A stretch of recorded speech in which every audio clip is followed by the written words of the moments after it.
नाज़रीन किराम, इस वक्त कई सूरत हाल है, ऐसी सूरत हाल है कि जिसको हम गुफ्तगू कर सकते, कई तरह की सूरत हाल है। मेरा मतलब है, कल भी हमने इस पर डिस्कस की थी कि जो इस्तीफे थे, दूसरी आज अदालत छुट्टी के दिन भी खुली हुई है और मुकदमे सुन रही है। PTI के मुकदमे की बहुत एक लंबी कहानी शुरू हो चुकी है। उसके अलावा उनके जो चेयरमैन हैं, अब जो नए इलेक्शन इंतखाबात के तहत हुए हैं, उनके घर भी शायद कुछ रेड हुआ है या क्या हुआ है। IG को बुलाकर हुक्म दिया गया कि जाके इनकी निगरानी करें। ये सारी सूरत जो है इलेक्शन के हवाले से, ये सारी फ़ज़ा कैसी फ़ज़ा है। सब कुछ ठीक हो जाता है, दिन कितने रह गए हैं क्या? उसके बाद उन्होंने, पार्टी ने ऐलान कर दिया कि एक नज़रियाती PTI नज़रियाती के नाम से हम टिकट जारी करेंगे। PTI नज़रियाती शायद नईमुल हक साहब ने किसी को बनाई थी, कोई डार साहब उनके लंदन में सरदर हैं, उनको बता भी दिया गया था कि ये हो सकता है। उधर से आर्डर जारी हो गया कि दो पार्टियों की टिकट का मेंबर होगा, वो गालबन इलेक्शन के लिए क्वालिफाई नहीं करें या क्या करेगा। बिलावल के बारे में भी ये केस आया था, पीपल्स पार्टी या पीपल्स पार्टी पार्लियामेंटेरियन का जिक्र हो गया था, तो उन्होंने कहा ये गलती से हो गया, ये इस तरह नहीं। अब पता नहीं ये सारी सूरत क्या पैदा हो रही है, क्या कन्फ्यूजन है। ऐसी सूरत में इलेक्शन कुछ हो रहे हैं, सेनेट ने एक पास, फिर एक करारदाद उसमें पेश हो गई है कि कह दो कि इलेक्शन नहीं हो रहे। ये सारी सूरत हाल क्या है? एक तो खैर अदालत की सूरत हाल है कि हम देख रहे हैं कि अदालतों में बहुत बड़ी कोई तब्दीली आ सकती है। 2 जज रिटायर हो गए हैं, इस्तीफा दे दिए हैं, और 2 वैसे कम थे, 4 तो ये हो गए, एक आध रिटायर हो रहा है, एक सीनियर मोस्ट जज हैं वो रिटायर हो रहे हैं। अगर 5 की ये पोजीशन खाली है और इनको मेरिट पर पुर कर दिया जाता है, मेरिट पर मैं कहता हूँ, तो क्या सुप्रीम कोर्ट का इमेज कोई डिफरेंट तरह का हो जाएगा, या उसको कैसे देखेंगे, क्या रवैया उस पर इख्तियार किया जाएगा? सारी सियासी सूरत हाल, सारी मुल्क की सूरत हाल, सारी जुडिशल सूरत हाल एक ऐसा मलगूबा सा हमारे सामने है कि हमें कुछ समझ नहीं आता। हमारे साथ मौजूद हैं इस वक्त जी नज़ीर लगारी साहब, हमारे बहुत सीनियर सहाफ़ी हैं। इज़हारुल हक, हमारे बहुत अच्छे दानिशवर शायर और तज़िया नगार, कालम नवीस, वो भी हमारे साथ मौजूद हैं। आरिफ चौधरी साहब, बड़े मुमताज़ कानूनदान, वो भी हमारे साथ हैं। और कुछ देर में PJ मीर साहब भी हमें शरीक हो जाएंगे जी। मेरा ख्याल आरिफ चौधरी साहब, ये कानूनी बातें हैं, इससे सबसे पहले मैं आपसे पूछना चाहता हूँ, ये क्या हो रहा है आपकी अदालतों में, क्या हो रहा है, उसके बाद क्या नक्शा नजर आता है आपको? बहुत शुक्रिया मीर साहब। ये बात तो शुरू हो गई थी इफ्तिखार मोहम्मद चौधरी साहब के जमाने से, ठीक है, और चलते चलते यानी आगे जो हालात नजर आ रहे थे, आपस में जजेस जो है वो दस्तों गिरेबां हो गए थे, और जो डिवीजन है वो इतनी वाज़ेह हो गई थी कि हर शख्स को नजर आ रही थी।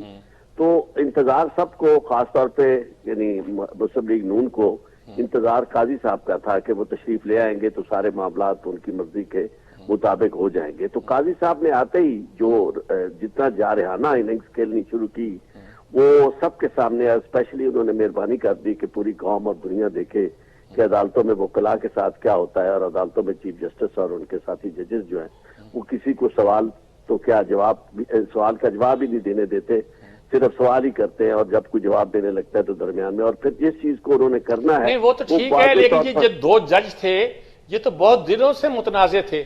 केसेस भी आपके वकीलों ने इनके खिलाफ, एक के खिलाफ किया था, दूसरे के खिलाफ तैयार कर रहे थे, और इनका जो रिकॉर्ड है, ट्रैक रिकॉर्ड, वो भी कोई अच्छा नहीं था। तो मैं आपको अर्ज करता हूँ, यहाँ ट्रैक रिकॉर्ड जो है ना, बहुत सारे लोगों का अच्छा नहीं है। और आज तक ये हुआ कि जुडिशियल रेफरेंसेस जो थे सुप्रीम जुडिशियल काउंसिल में, वो चलते रहे, और इन द मीन वाइल वो जजेस जो है या रिटायर हो गए, या फिर जब उन्हें नजर आया कि हालात खराब है तो उन्होंने इस्तीफा दे दिया। किसी भी जज के खिलाफ कार्रवाई जो है वो पाया तकमील तक नहीं पहुंची। 100 के जो इफ्तिखार चौधरी साहब थे उनके खिलाफ कार्रवाई नामुकम्मल हो सकी, और सुप्रीम कोर्ट में मामला चला गया, मेरिट एक तरफ रह गया। खुद काजी साहब जो है, इनके खिलाफ कार्रवाई कंक्लूड ना हो सकी, इसलिए कि मामला सुप्रीम कोर्ट में चला गया। जो जज साहब गए हैं वो भी यही चाहते थे कि मामला उनका भी सुप्रीम कोर्ट चला जाए, और सुप्रीम कोर्ट उस मामले में देख ले कि क्या करना है। लेकिन उनके लिए सूरत हाल, चूंकि चीफ जस्टिस मुख्तलिफ बैठे हैं, और चीफ जस्टिस साहब के आने से जो अंदाजा हुआ बेंचेस की तश्कील का, जो उस वक्त कहते थे कि जनाब बड़ा एतराज है कि जनाब चीफ जस्टिस बना हुआ है सब कुछ, और वो जिसको चाहता है साथ बिठाता है, जिसको नहीं चाहता वही काम जो है वो काजी साहब के दौर में भी होना शुरू हो गया। और खास तौर पे जो पहले जज साहब थे उनके खिलाफ तो जो भी रेफरेंस था, दूसरे जज साहब जो थे उन्होंने जब इस मामले से इख्तलाफ किया 2-3 चीजों से, तो उनके लिए भी जमीन तंग कर दी गई, उनमें भी हालात ऐसे नहीं, वरना आप देखिए क्यों गए, क्यों नहीं फेस करते, भागे क्यों है वो? कौन फेस क्या करते हैं? दूसरे जज जो थे अभी तो उनके खिलाफ वो कोई आया नहीं था रेफरेंस। नहीं, सुन लेना, उन्होंने जब ये कहा कि मेरा केस सुप्रीम कोर्ट में जाना चाहिए, सुप्रीम कोर्ट वाली बात जब उन्हें नजर आई कि सुप्रीम कोर्ट में नहीं सुना जा रहा, तो फिर उसके बाद तो जो जजेस उनके वाजे तौर पर आप देखें डिवीजन वहां मौजूद है, यानी यही रेफरेंस जो था सरदार तारिक नहीं, मैं जाजुल हसन के बारे में कह रहा हूं। एक सेकंड, जाजुल हसन के बारे में कह रहा हूं। हमारे साथ ना करें, सिर्फ इतना जुमला मुझे मुकम्मल कर देने दें कि सरदार तारिक मसूद साहब के खिलाफ रेफरेंस मौजूद था, लेकिन उस खातून को ये कहा गया जिसने रेफरेंस दायर किया था, चीफ जस्टिस ने कहा काजी साहब ने कि मैं आपको वहां पहुंचाऊंगा जहां से आप कभी वापस ना आ सके, और इनके मामले में रेफरेंस जो है बहुत तेजी से चलना शुरू हो गया, और बहुत सारे लोग, और ये बात आज की नहीं है, इससे पहले मरियम नवाज वाज़े तौर पर इनका नाम लेके कह चुकी है कि इनके साथ हम क्या करने वाले हैं। तो ऐसी सूरत हाल में जो चीजें नजर आ रही है, वरना आप देखिए चीफ जस्टिस, आपकी बात पूरी हो गई, उनका किरदार कुछ बड़ा वाज़े है, वो उन 5 जजों में से एक हैं जिन्होंने नवाज शरीफ के खिलाफ फैसला दिया था, वो मॉनिटरिंग जज थे, वो व्हाट्सएप पे उन्होंने ही फैसले किए थे, और उसके बाद जितने भी फैसले हैं जिसे हम ख्याल बेंच कहते हैं उसमें वो शामिल रहे हैं। 80 फैसले जो हैं, 80 फैसले उन्हीं के पास है। और अच्छा, और जो केस उनके खिलाफ बन रहा है उसमें एक बात ये है, ये जाजुल हसन की बात कर रहे हैं, एक केस ये है कि जिसके वो वकील रहे हैं आज उसके हक में फैसले में बेंच में बैठे हुए हैं। इस तरह की बातें भी तो है। ये बिल्कुल ठीक है, आज जबरदस्त बात कर रहे हैं, लेकिन मामला ये है कि अगर ये सारी चीजें मेरिट पे होनी थी तो फिर एक पॉलिटिकल पार्टी को इस हद तक तो नहीं जाना चाहिए था, ना ये कहना चाहिए था। उसकी वजह ये है कि अदालतें फैसले करती हैं, बहुत सारे फैसले जो पीपल्स पार्टी के खिलाफ जो हुए थे, पीपल्स पार्टी उन्हें कहां देगी उन जज साहबान को? क्या उन्होंने कभी उनके खिलाफ कार्रवाई की या कभी ये बात आई? चले मैं दोबारा आपकी तरफ आता हूं। नजीर लगारी साहब क्या कहेंगे? हमारे आरिफ चौधरी साहब तो बड़े डट के खड़े हैं कि बड़े बड़े बेकसूर थे वो लोग, और सारा कुछ कसूर जो है काजी फायज ईसा का है, और पार्टीजन सारे फैसले हो रहे हैं। क्या आप क्या कहेंगे? मैं ज़ाहरुल हक साहब से बाद में पूछूंगा, पहले मैं आपसे पूछ लेना चाहता हूं। आपने मुझे बड़ी मुश्किल सूरत हाल से दो चार कर दिया है। आरिफ चौधरी साहब मेरे भाई भी हैं, मोहतरम भी हैं और बहुत अजीज हैं मुझे। मेरे तो कॉलेज के दोस्तों में, साथियों में से हैं, जूनियर थे हमसे, लेकिन कॉलेज मैं आपका एक अदना सा खादिम हूँ, आपको पता है। मैं तो शागिर्द हूँ और मैं एलाने शागिर्द हूँ, ऐसा नहीं मैं छुप कर नहीं कहता हूँ, मैं आपके सामने कहता हूँ। और मैं वही अर्ज कर रहा हूँ। बात यह है कि मुझे इस बात का बहुत अफसोस है कि आरिफ चौधरी साहब ने यह बात बिल्कुल ठीक कही है कि इफ्तिखार चौधरी के बाद जुडिशरी के अंदर एक ज़वाल आया है। अगरचे उनके पास एक मौका था, तारीखी मौका था, जब वो बहाल होकर आए थे तो वो जुडिशरी को मजबूत करते और आज़ाद अदलिया को आज़ाद ही करते, लेकिन उन्होंने बहुत बड़ी खराबियों की बुनियाद रखी थी। जिस तरह से वो सियासी प्लेयर्स को ग्राउंड से बाहर बिठाकर खेलना चाहते थे और वो मनमाने जो कानून और आइन के बालातर फैसले किया करते थे। जिस तरह से उन्होंने कानून को और आइन को एक तरफ रख दिया था और अपनी जाति पसंद और नापसंद के फैसले करने शुरू कर दिए थे, इसमें कोई शक नहीं है। लेकिन उसके बाद हुआ क्या? उसके बाद जब तसद्दुक हुसैन जिलानी और उनके बाद जो है नासिरुल मुल्क आए, तो आप देखेंगे कि तसद्दुक हुसैन जिलानी एक बेहतरीन जज के तौर पर थे। उनके बारे में कोई भी स्कैंडल नहीं आया, वो चीफ जस्टिस बने तो कोई मसला पैदा नहीं हुआ। और उसके बाद नासिरुल मुल्क ने तो छुट्टी कर दी थी वजीर आजम की, एक फैसला देकर 43 सेकंड का या 45 सेकंड का या 32 सेकंड का एक फैसला के ताब बर्खास्त अदालत का फैसला सुनाकर उन्होंने वजीर आजम को छुट्टी कर दी। और इस पर बहुत लोग खुश भी हुए थे, तालियां बजाई थी। और जो खुश हुए थे शायद उन्हें बाद में बहुत अफसोस हुआ, ये कैसे हुआ कि वजीर आजम को तो इस तरह से नहीं हटाया जा सकता। वजीर आजम को हटाने का तरीकेकार आइन में मौजूद है। अच्छा। कि वो या तो फातुल अक्ल हो जाए, या उसका दिमागी तवाज़ुन खराब हो जाए, या वो बीमार हो जाए, काम करने के काबिल ना रहे, या उसका इंतकाल हो जाए तो ओहदा खाली होता है। तो और तो कोई तरीका नहीं था। ये तो नया तरीका जो ज़िया को भी समझ में नहीं आया था, वो इन्होंने निकाल दिया था कि वजीर आजम को एक सजा सुनाओ था बर्खास्त अदालत की और उनको घर भेज दो। मेरी जान, ये तो हिस्ट्री है ना। अब क्या हो रहा है? अब जो वही अर्ज कर रहा हूं, मैं बिल्कुल करीब पहुंच चुका हूं उसके, उस सारी सूरत हाल के। फिर आपने भी हवाला दिया है कि एक ऐसी अदलिया आई है वो जमाली साहब के बाद साकिब निसार जब बने हैं, ठीक है, तो साकिब निसार के दिल में एक बात थी कि मैं चीफ जस्टिस बन रहा था लाहौर हाई कोर्ट का, मुझे नहीं बनाया गया, ख्वाजा शरीफ साहब को ये चीफ जस्टिस रखा गया। एक तो ये बात थी। दूसरा ये थी कि वो खेल खेल रहे थे, उनने खेल ही खेल में बहुत बड़े मसाइल पैदा कर दिए पाकिस्तान की अदलिया में भी और इंतजामिया में भी और पार्लियामेंट में भी, जो अब तक चल रहे हैं और देर चलते रहेंगे। साकिब निसार इस मुल्क में इफ्तिखार चौधरी के बाद एक बहुत बड़ी बीमारी का नाम है, बहुत बड़ा एक आर्जा लाहक हो गया था पाकिस्तान के अदलिया को, जो बहुत ही खतरनाक आर्जा था। ये कौन सी बात है कि जनाब आप डायरेक्ट बरह रास्त आप ट्रायल कोर्ट बन जाए? ये फैसला उनकी तरफ से हुआ था, हालांकि सुप्रीम कोर्ट को ट्रायल कोर्ट बना दिया गया। किन हालात में हो सकता है सुप्रीम कोर्ट ट्रायल कोर्ट, मुझे नहीं मालूम है। सुप्रीम कोर्ट किसी भी मामले को किसी भी तरीके से डायरेक्ट टेकअप करके, यानी ये कौन सा आप इंसानी हकूक के मामले में जा सकते हैं, आइन की पासदारी के लिए हो सकता है, लेकिन ये क्या चीज है? इसीलिए मैं बहुत पहले से ये कह रहा हूं कि कॉन्स्टिट्यूशनल कोर्ट अलग होनी चाहिए पाकिस्तान में। इन कोर्टों के जरिए काम नहीं हो सकेगा। मिसाके जमहूरियत में तो ये बात तय हो गई थी कि कॉन्स्टिट्यूशनल कोर्ट अलग होंगे, वो नहीं हुआ था। नवाज शरीफ तो थे जब आईनी तरमीम हो रही थी 18वीं तरमीम के अंदर, मुझे मालूम है बहुत सी चीजें थी जो मियां नवाज शरीफ नहीं मान रहे थे। वो 62-63 को भी खत्म करने, जिसका निशाना बने, वो उसको खत्म करने को तैयार नहीं थे। उसके बारे में उनके पास ये बाकायदा गया था, लोग गए थे, जाकर कहा था कि इसको खत्म करें, ये सियासत के गले में एक अजाब पड़ा हुआ है। वो इस पर तैयार नहीं हुए थे, छोड़ देते हम इस बात को। लेकिन बाद में जो कुछ हुआ है, एक 5 रुकनी बेंच बनता है, वो समाज शुरू करता है पनामा की। कहां है पूरे के पूरी इस पनामा ड्रामे के अंदर, कहां है पनामा? कोई एक चीज जो पनामा में थी उसके बारे में कोई एक चीज चलाई गई हो? मियां नवाज शरीफ जो है उनका नाम नहीं था, उनके बच्चों के नाम थे। अगर ठीक है आप ले आते भाई ये मनी ट्रेल है, ये हम एक चीज लेकर आए हैं। बात ये है कि इसके ऊपर एक 5 रुकनी बेंच बनाया गया, उसमें से एक जो है गुलजार साहब थे, एक आसिफ सईद खोसा साहब थे, एक जो है वो हशमा सईद थे, एक जो थे ये एजाज अफजल साहब थे, एक एजाज हसन साहब थे, और एजाजुल हसन साहब जो है ये मॉनिटरिंग जज थे। ये भी कोई होता है कि कोई कोर्ट कर रही हो, किसी मुकदमे की समाअत कर रही हो, उसके ऊपर एक सुप्रीम कोर्ट अपनी तरफ से एक मॉनिटरिंग जज बिठा दे, वो क्या फैसला करेगी? वो कोर्ट जो भी कोर्ट फैसला करेगी, इसकी मॉनिटरिंग सुप्रीम कोर्ट का जज कर रहा हो, वो क्या फैसला करेगी? उसके अंदर क्या फैसला करने की सलाहियत होगी? क्या उसकी जरूरत होगी कि वो उनकी मंशा के खिलाफ जाए? आपने देखा फिर एक नावल पढ़ा गया, मारियो पुजो का नावल जो है, हमारे भाई ने, दोस्त ने, रऊफ क्लास ने उसका तर्जमा किया था मारियो पुजो के नावल का, गॉडफादर का। वो गॉडफादर जो है वो उसके अंदर फैसले में लिख दिया गया। फिर वो हशमत सईद साहब ने एक और फैसला लिखा, उनमें भी उन्होंने सिसिलियन माफिया की पूरी कहानी लिख दी। वो जो उस ड्रामे के अंदर मौजूद था वो सारा ड्रामा उन्होंने यहाँ लिख दिया, ये फैसला कर दिया, और वजीर आजम को फिर नाहल करा दिया गया। दूसरी बार एक वजीर आजम को अदलिया के जरिए से हटाया गया। ये ज़ियालत को कहीं सूझा था? ज़ियालत को तो ख्याल ही नहीं आया था कि भाई ये नज़ीर लगारी साहब, मैंने तो इन जजों के बारे में पूछा था, आपने सारी हिस्ट्री बयान कर दी।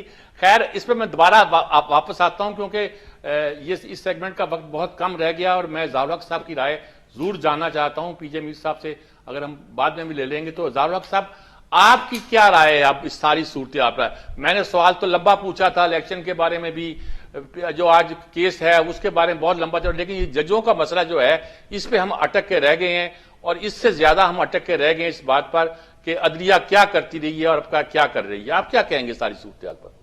शुक्रिया सजाद मीर साहब। मेरी बात शायद आपको और मेरे साथियों को पसंद नहीं आएगी। अच्छा, मुझे भी नहीं। मेरा सवाल ये है कि 25 करोड़ आदमियों के इस मुल्क में एक अरसे से, कई सालों से हमारे जज, हमारी आला अदलिया जो है वो किन लोगों के लिए खुल रही है? रातों को खुल रही है, छुट्टी के दिन खुल रही है। इस मुल्क में लाखों लोग जेलों में बंद हैं, उनके मुकदमों के फैसले नहीं हो रहे।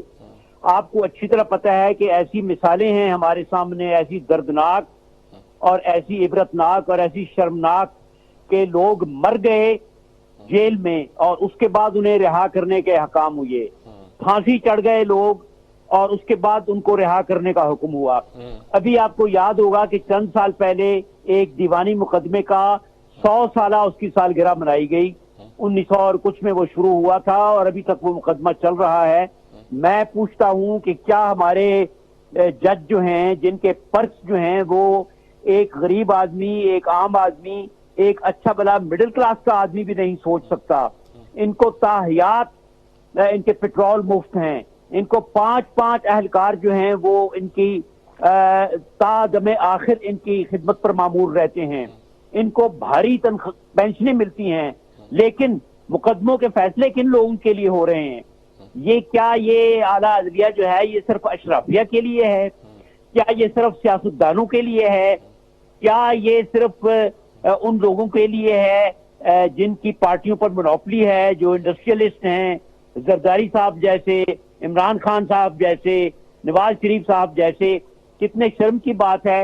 आप जरा इन जजेस से ये पूछिए, अगर आपको कंटेम्प्ट ऑफ कोर्ट से बच सकें, कि जनाब आपने पिछले 6 महीने में या पिछले 1 साल में आम लोगों की जो अपीलें आती हैं सुप्रीम कोर्ट में, जो कत्ल के केसेस हैं, डकैती के केसेस हैं, जमीनों के केसेस हैं, उनको आपने कितना वक्त दिया है? तो मैं नहीं समझता कि ये जो कुछ कर रहे हैं अशराफिया के लिए, इस पर बात होनी चाहिए। क्या हमारी जिंदगी का मकसद सिर्फ इन लोगों की प्रोटेक्शन है कि ये इख्तिदार में आए, कभी एक इख्तिदार में आए और अपने खानदान को नवाजे, फिर दूसरा इख्तिदार में आए वो अपने खानदान को नवाजे, फिर तीसरा? ये तो अपने बच्चों के लिए मुकदमे लड़ रहे हैं, ये तो अपने इख्तिदार के लिए मुकदमे लड़ रहे हैं। आप मुझे सज्जाद मीर साहब बताइए कि आम लोगों के केस कहाँ हैं?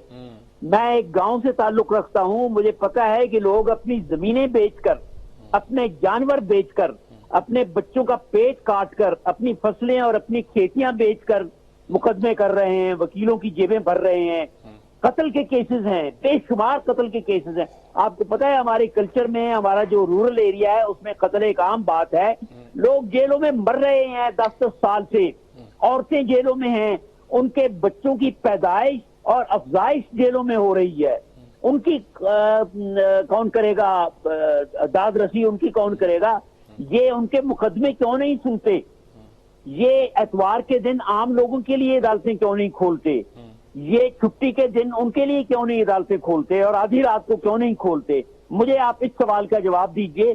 छोड़िए आप जो 2 जजेस जा रहे हैं इस्तीफा देकर, उनको क्या है, वो तो मरा हुआ हाथी यहाँ 1.25 लाख का है। आप कभी उनकी मराहत और पर्च पर गौर कीजिए। ये मुल्क अपने पेट काट कर फाके करके इन लोगों को तादमे आखिर, ऐसा भी नहीं कि सर्विस तक या रिटायरमेंट तक, तादमे आखिर ये लोग जेट सेट लाइफ गुजार रहे हैं, बेहतरीन लाइफ, जिनका बाहर के मुल्कों में तो हमारे जो रिटायर्ड अमेरिकन प्रेसिडेंट हैं, जो यूके के प्राइम मिनिस्टर हैं, जो ऑस्ट्रेलिया के प्राइम मिनिस्टर हैं, वो भी रिटायरमेंट के बाद इस जिंदगी का, इन मराहत का, इन सहूलियात का, इस बादशाही का तसव्वुर नहीं कर सकते।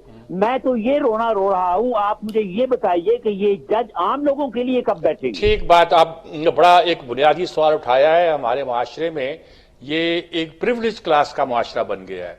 जमहूरियत भी प्रिविलेज क्लास की जमहूरियत है और आम माशरा भी प्रिविलेज क्लास का माशरा है। गरीब आदमी को रोटी नहीं मिलती, लेकिन जो ऊपर की क्लास है उनको कोई फर्क नहीं पड़ता। उनकी मराहत वैसी की वैसी जारी रहती हैं, उनको वैसी सहूलतें मिलती रहती हैं, बल्कि कई बार बेहतर हो जाती हैं। इस पर हम गुफ्तगू, मैंने तो सवाल एक लंबे कॉन्टेक्स्ट में किया था, लेकिन हमारे दोस्त आरिफ चौधरी साहब ने उसको इस चीज़ पे मरकूज कर दिया और उस सवाल का जवाब मैं खराब, कल भी हमने उसको तलाश करने की कोशिश की थी, आज भी कोशिश कर रहे थे कि ये जो जज गए हैं इसके बाद अदलिया की सूरत हाल बेहतर हो सकती है या क्या हो सकती है। और जो इस मुल्क का नक्शा बन गया है, मैं कहता हूं पूरा नक्शा, अभी आप जाएं, मैं एक मिसाल दिया करता हूं, पहले भी दीजिए कि आप भिंडी खरीदने जाएं तो पूछता है बाबूजी इलेक्शन होंगे कि नहीं होंगे। अभी 20 दिन 25 दिन रह गए, अभी पूछते हैं लोग इलेक्शन होंगे कि नहीं होंगे। ये किस कन्फ्यूजन में फैले हुए हम। एक वक्फा लेते हैं, वक्फे के बाद बात करते हैं।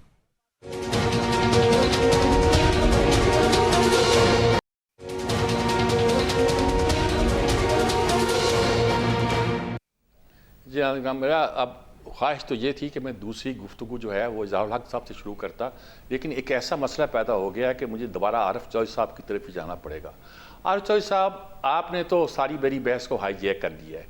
मैं उसको कहाँ और भी फैलाना चाह रहा था, लेकिन आपने एक ऐसे मसले पर मरकूज़ करके रख दिया है जो बहुत जेन्युइन मसला है और इसमें कोई शक नहीं है। हमारे बाकी साथियों ने भी उस पर अपने आप को मरकूज़ किया है कि हमारी अदलिया माजी में ऐसे फैसले भी कर चुकी है और उसका रवैया ऐसा रहा है और हमारा निज़ाम अदल ऐसा रहा है कि आम आदमी को इंसाफ नहीं मिलता रहा, ख़ास आदमी को छोड़िएगा। मैं एक सिर्फ इस तरफ इशारा करना चाहता था कि अगर अब कुछ जगह खाली हुई हैं और मेरिट पर अगर सचमुच सब विजिलेंट हो जाएं, आप भी, बार काउंसिलें भी, बार रूम भी, आप लोग भी, सारे लोग, हम आप भी, मीडिया भी, और देखें कि कोई अब तकर्रियाँ गलत ना हो, तो क्या कुछ तवक्को हो सकती है कि हमारी अदलिया जो है, निज़ाम अदल जो है, वो बेहतर तौर पर आगे बढ़ सकेगा? ये तो एक सवाल है।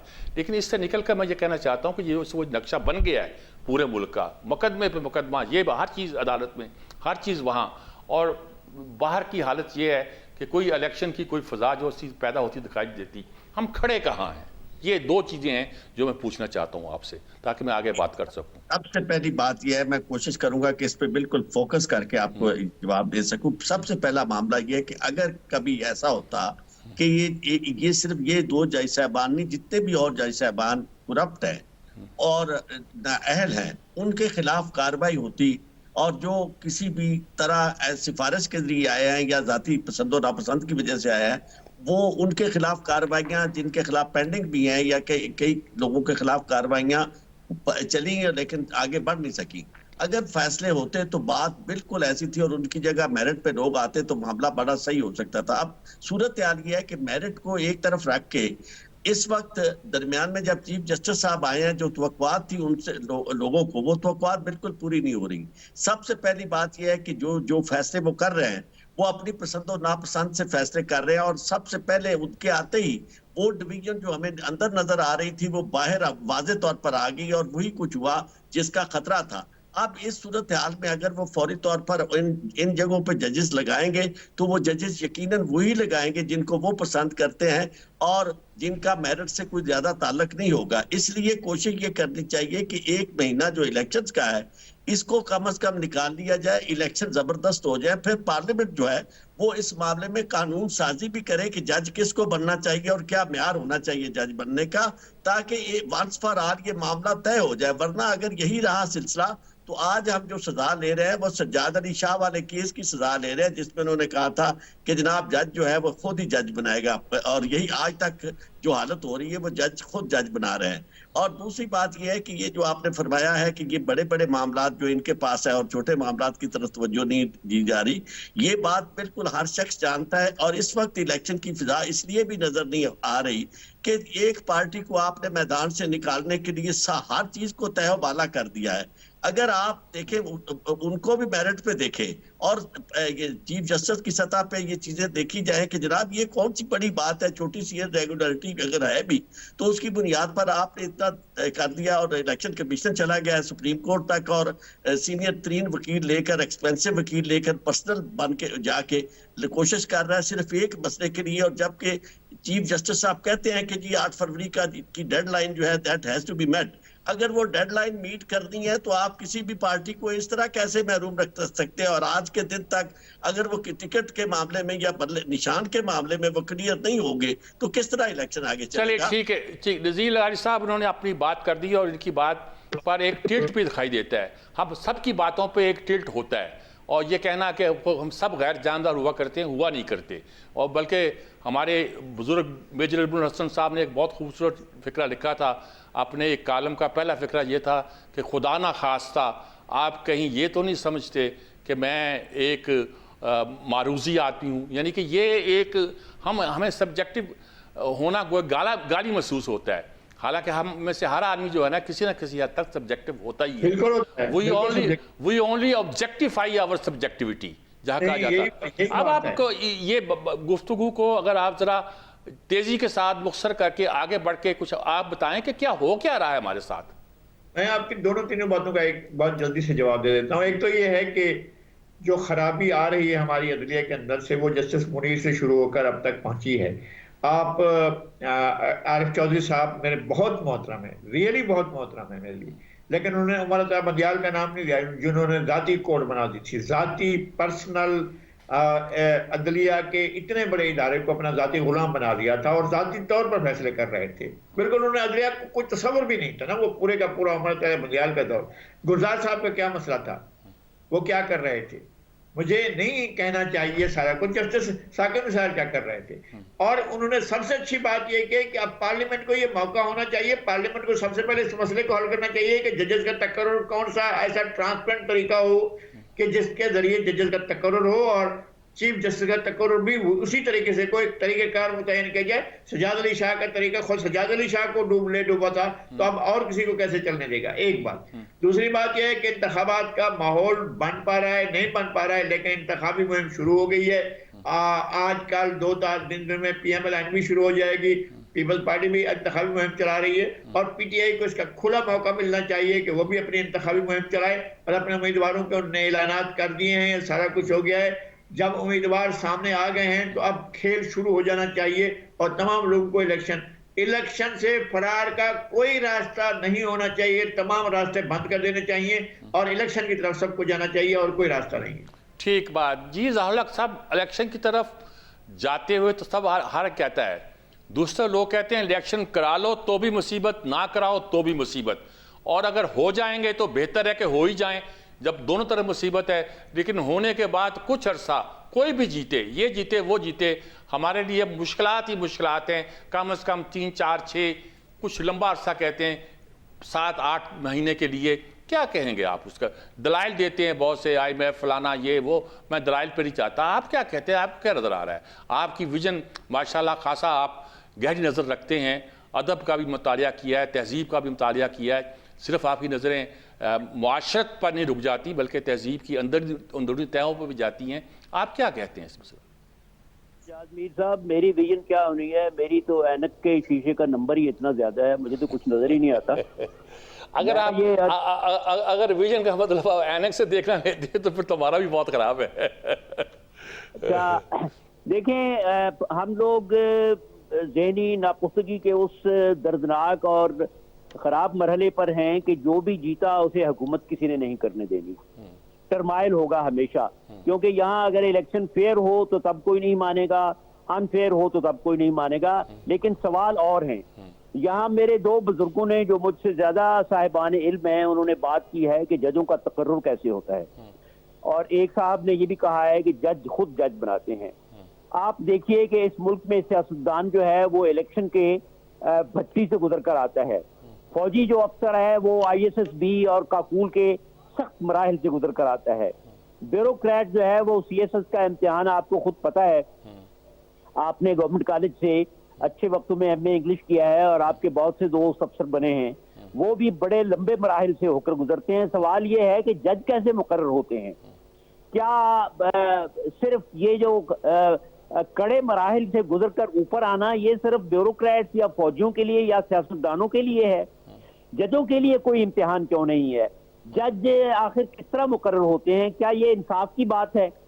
दूसरी मेरी गुजारिश ये है कि एक चीफ जस्टिस ने 1400 साल की तारीख पर पानी फेर कर, आप तारीख के मुझसे ज्यादा आलिम हैं, 1400 साल में किसी शख्स को सादिक और अमीन का लक़ब नहीं दिया गया। ठीक बात है, अल्लाह हमें माफ करे इस बात पे। ये तौहीन रिसालत है।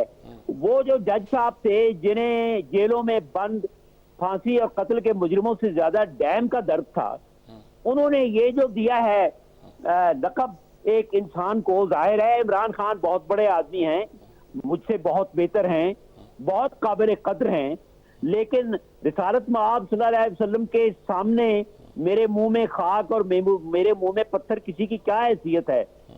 1400 साल में आप देखें, मुगलों के जमाने में, अब्बासियों के जमाने में, तुर्कों की, उस्मानियों के जमाने में, क्या किसी को, किसी खलीफा को सादिक और अमीन कहा गया है?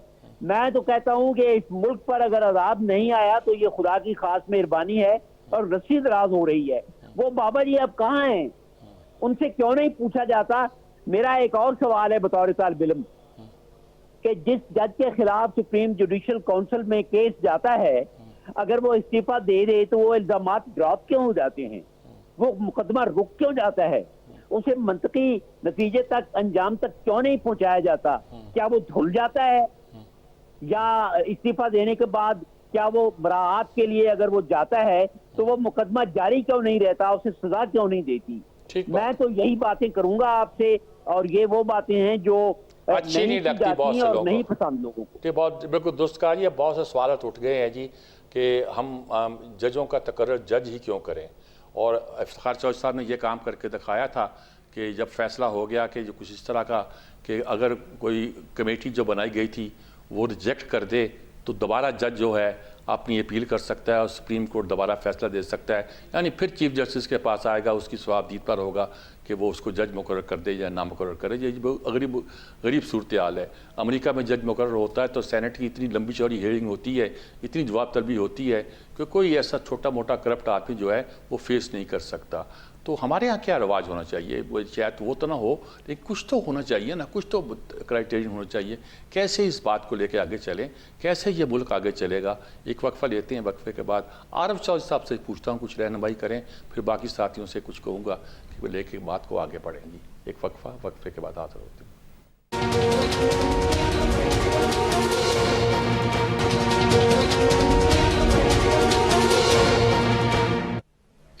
जी, जैसे कि सवाल हमने उठाया है आरिफ चौधरी साहब, सवाल तो जालक साहब का बहुत ठीक है कि हर शोबे में लोगों का इंतखाब एक खास छलनी से छन के आता है।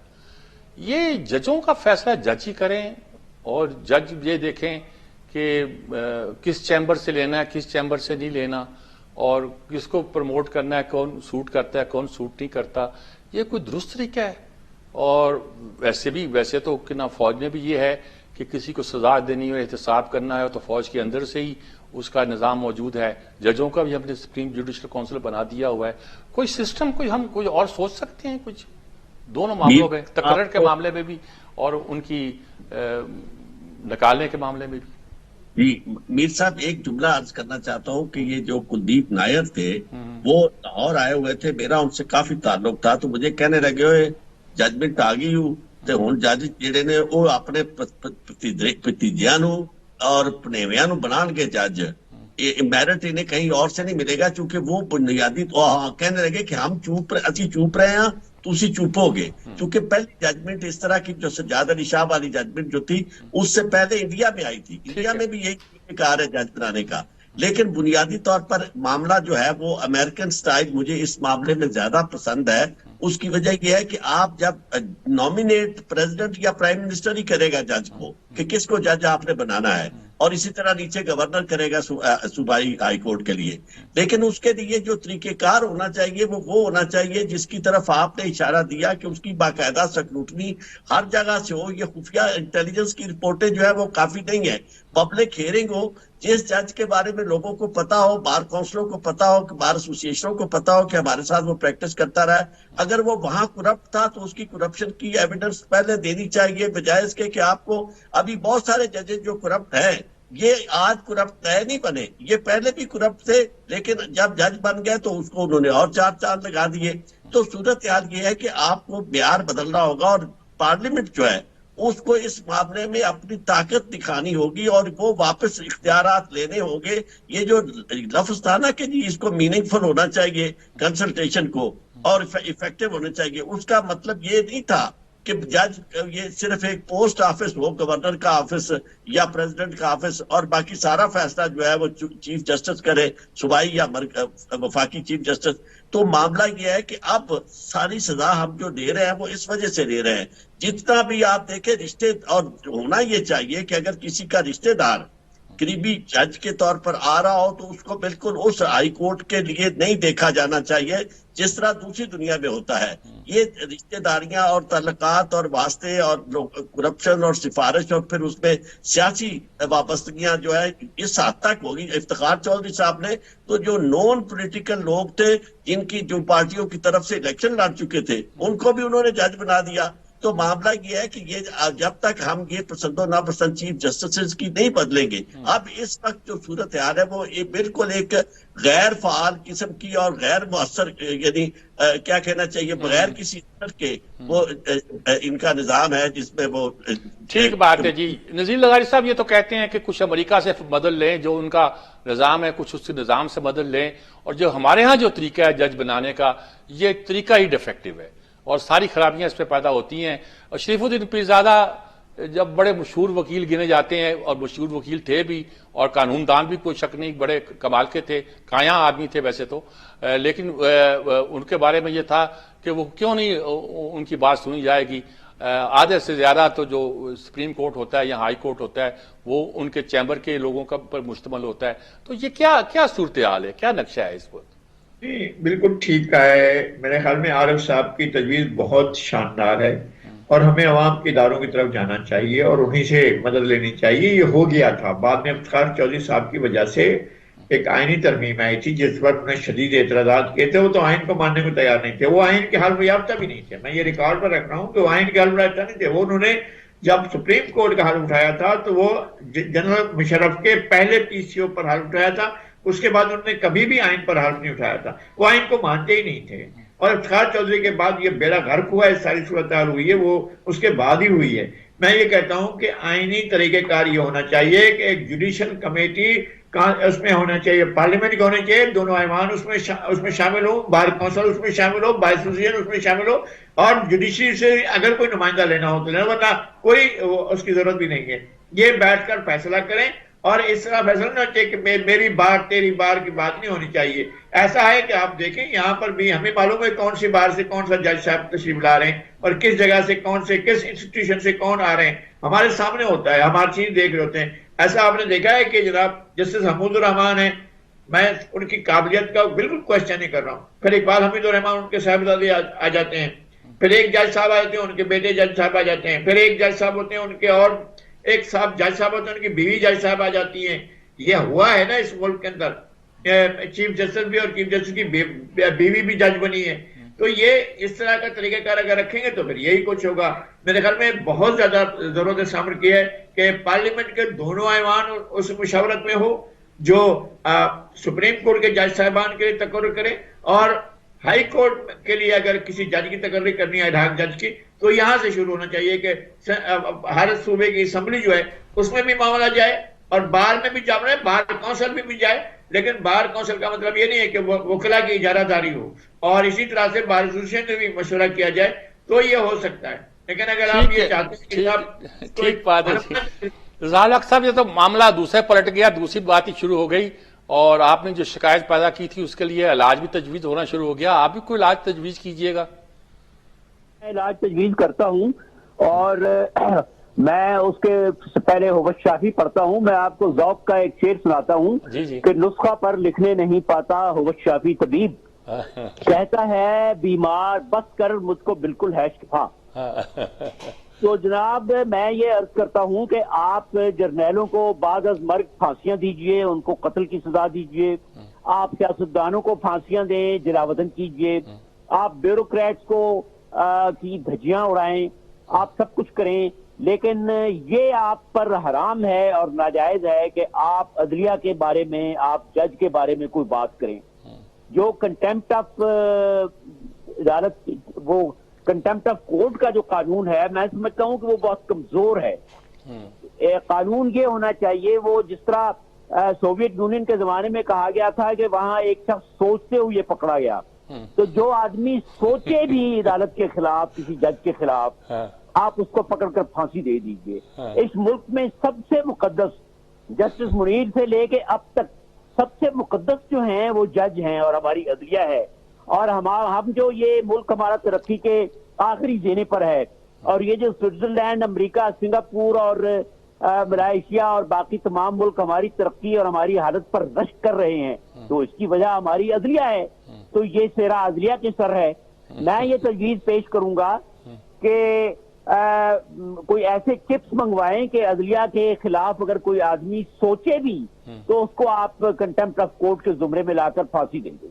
मैं तो इतना ही अर्ज कर सकता हूं। ये तो सार्कास्टिक बड़े ठीक बात है। जैसे देखिए, इससे अंदाजा लगाइएगा कि लोग अपने निज़ाम अदल के बारे में, अदलिया के बारे में मैं नहीं कहता, निज़ाम अदल के बारे में कितने तपे हुए हैं। लोग क्या चाहते हैं कि हमारा निज़ाम अदल, जो हमारे वज़ीर आज़म कहते हैं जी आपका निज़ाम अदल ही ऐसा है कि 90,000 बंदे मारे गए, 9 बंदों को फांसी हुई है, 9 बंदों को सजा हुई है। उन्होंने कहा ये हमारे निज़ाम अदल का कसूर है, साफ कहा उन्होंने, एक प्रेस ब्रीफिंग में कहा। तो मसला ये है कि हमें गौर तो करना चाहिए कि हमारे यहाँ कहाँ खराबियां पैदा हुई हैं। हमारे यहाँ बड़े बड़े नामवर लोग हुए हैं, हमारे जज भी बड़े ऐसे हुए हैं जिन पर कौम फख्र कर सकती है। वो जज जिनके फैसले मशकूक हैं उनके नाम बड़े हुआ करते थे और गिने जाते थे कि इनके नाम हैं। और ये भी हुआ करता था क्योंकि जब मुकदमा जाया करता था, एक जमाने में सिर्फ 5 जज होते थे सुप्रीम कोर्ट के। जब हम ईस्ट और वेस्ट पाकिस्तान दोनों इकट्ठे हुआ करते थे और 5 जज जब फैसला दिया करते थे तो कोरी कौम सुना करती थी। अब क्या हो गया है, हमें गलत फैसले भी हुए हैं, जस्टिस मनीर का फैसला भी है, लेकिन जस्टिस मनीर के जमाने में ये तो नहीं कहा जाता था कि ये जज जो हैं ये कानून से बिल्कुल वाकिफ नहीं है। कानून से तो वाकिफ हुआ करते थे। अब तो ये भी शिकायतें होने लगी हैं। एक वक्फे के बाद हाजिर होते हैं।